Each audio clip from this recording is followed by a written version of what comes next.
ओम श्री मात्रे नमः। ओम चंडिका देवी को मेरा नमस्कार है। मार्कंडे जी ने कहा, पितामह, जो इस संसार में परम गोपनीय तथा मनुष्यों की सब प्रकार से रक्षा करने वाला है और जो अब तक आपने किसी दूसरे के सामने प्रकट नहीं किया हो, ऐसा कोई मुझे साधन बताइए। ब्रह्मा जी बोले, ब्राह्मण, ऐसा साधन तो किसी एक देवी का कवच ही है जो गोपनीय से भी गोपनीय, पवित्र और संपूर्ण प्राणियों का उपकार करने वाला है।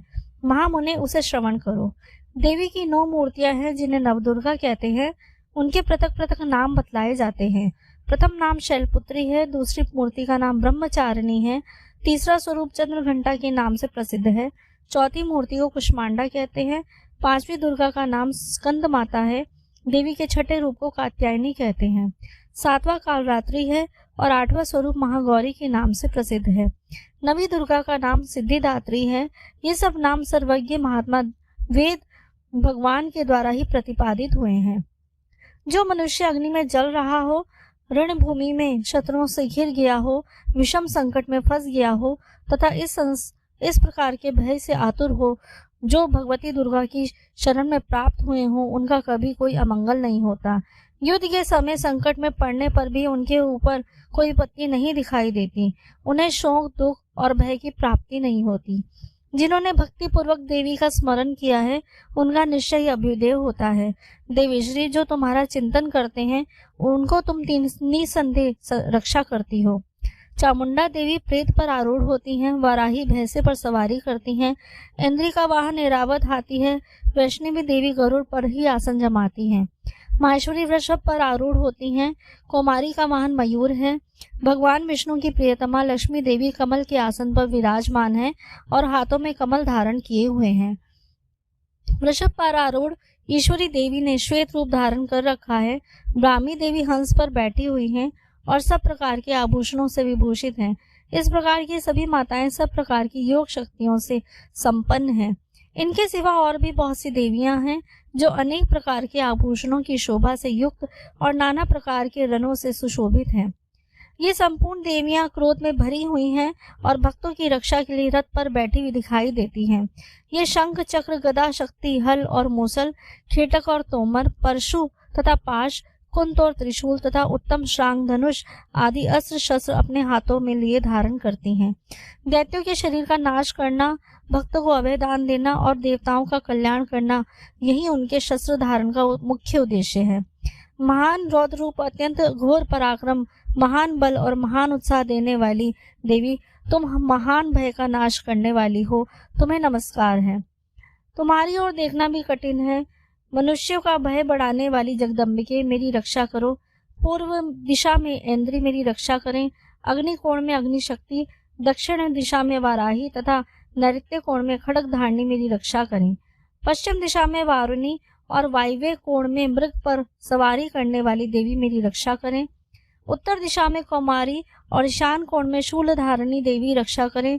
ब्रह्माणी, तुम ऊपर की ओर से मेरी रक्षा करो और वैष्णवी देवी नीचे की ओर से मेरी रक्षा करें।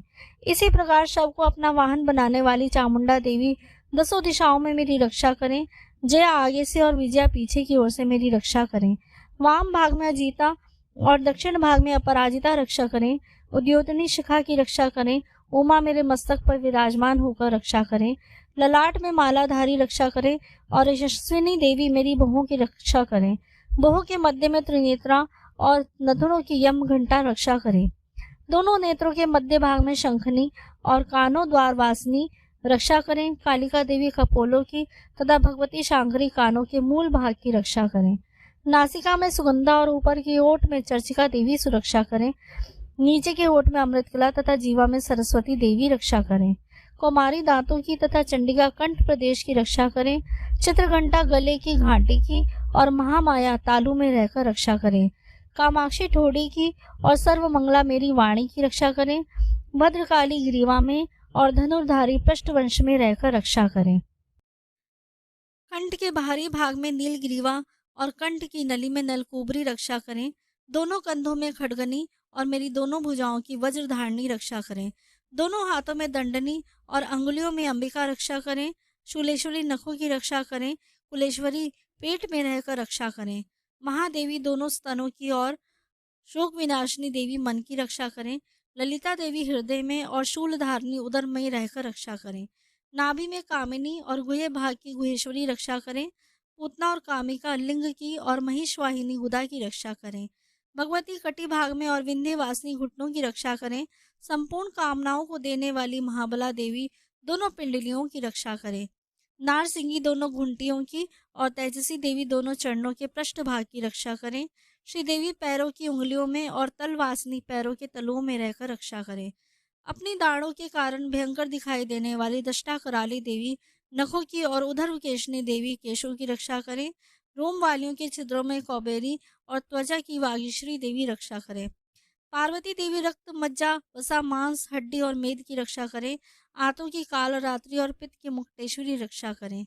मूलाधार आदि कमल कोशों में पद्मावती देवी और कफ में चूड़ामणि देवी स्थित होकर रक्षा करें। नख के तेज की ज्वालामुखी रक्षा करें। जिसका किसी भी अस्त्र से भेदन नहीं हो सकता, वह अभेद्या देवी शरीर के समस्त संधियों में रहकर रक्षा करें। ब्रह्माणी, आप मेरे वीर्य की रक्षा करें। क्षेत्रेश्वरी छाया की तथा धर्मधारिणी देवी मेरे अहंकार की रक्षा करें।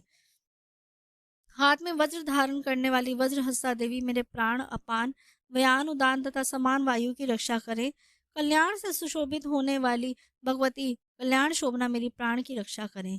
रस, रूप, गंध, शब्द, स्पर्श इन विषयों का अनुभव करते समय योगिनी देवी मेरी रक्षा करें तथा सत्व, रज और तमोगुणों की रक्षा सदा नारायणी देवी करें। वाराही आयु की रक्षा करें। वैष्णवी धर्म की रक्षा करें तथा चक्रनी देवी यश, कीर्ति, लक्ष्मी, धन तथा विद्या की रक्षा करें। इंद्राणी, आप मेरे गोत्र की रक्षा करें। चंडिके, तुम मेरे पशुओं की रक्षा करें करो। महालक्ष्मी, पुत्रों की रक्षा करें और भैरवी पत्नी की रक्षा करें। मेरे पद की सुपता तथा मार्ग की क्षेमकरी रक्षा करें। राजा के दरबार में महाबल लक्ष्मी रक्षा करें और सब ओर से व्याप्त रहने वाली विजया देवी संपूर्ण भयों से मेरी रक्षा करें। देवी, जो स्थान कवच में नहीं कहा गया है अतएव रक्षा से रहित है, वे सब तुम्हारे द्वारा ही सुरक्षित हो, क्योंकि तुम विजयशालिनी और पाप नाशनी हो। यदि अपने शरीर का भला चाहे तो मनुष्य बिना कवच के एक पग भी ना जाए, कवच का पाठ करके ही यात्रा करे।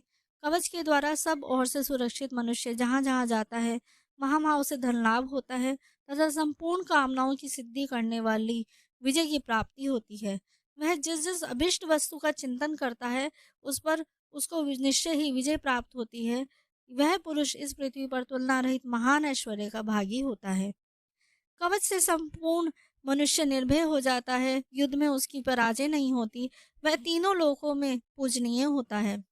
देवी का यह कवच देवताओं के लिए भी दुर्लभ है। जो प्रतिदिन नियम पूर्वक तीनों संध्याओं के समय श्रद्धा के साथ इस पाठ का वाचन करता है उसे दैवी कला प्राप्त होती है। वह तीनों लोकों में कहीं भी पराजित नहीं होता। इतना ही नहीं, वह अपमृत्यु से रहित हो 100 से भी अधिक वर्षों तक जीवित रहता है। मकड़ी, चेचक और कोढ़ आदि संपूर्ण व्याधियां नष्ट हो जाती हैं। कनेर, भांग, अफीम, धतूरे आदि का सावर विष, सांप और बिच्छू आदि के काटने से चढ़ा हुआ जगम विष भी, अहिफेन और तेल के संयोग आदि से बनने वाला कृत्रिम विष, ये सभी प्रकार के विष दूर हो जाते हैं। उनका कोई असर नहीं होता। इस पृथ्वी पर मारण, मोहन आदि जितने भी अभिचारिक प्रयोग होते हैं तथा इस प्रकार के जितने मंत्र यंत्र होते हैं वे सब इस कवच को हृदय में धारण कर लेने पर मनुष्य को देखते ही नष्ट हो जाते हैं। यही नहीं, पृथ्वी पर विचरने वाले ग्राम देवता, आकाशचारी देव, विशेष जल के संबंध में प्रकट होने वाले गण, उपदेश मात्र से सिद्ध होने वाले निम्र कोटि के देवता, अपने जन्म के साथ प्रकट होने वाले देवता, कुल देवता, माला डाकिनी, शाकिनी, अंतरिक्ष में विचरने वाली अत्यंत बलवती भयानक डाकिनियां, ग्रह, भूत, पिशाच, यक्ष, गंधर्व, राक्षस, ब्रह्म राक्षस, बेताल, कुष्मांड और भैरव आदि अनिष्टकारक देवता भी हृदय में कवच धारण किए रहने पर उस मनुष्य को देखते ही भाग जाते हैं। कवचधारी पुरुष को सम्मान वृद्धि प्राप्त होती है। यह कवच मनुष्य के तेज की वृद्धि करने वाला और उत्तम है। कवच का पाठ करने वाला मनुष्य अपनी कीर्ति से विभूषित भूतल पर अपने सुयश के साथ साथ वृद्धि को प्राप्त होता है।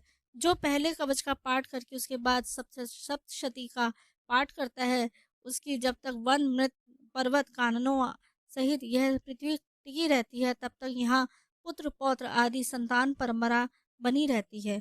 फिर देह का अंत होने पर वह पुरुष भगवती महामाया के प्रसाद से उस नित्य परम पद को प्राप्त होता है जो देवताओं के लिए भी दुर्लभ है।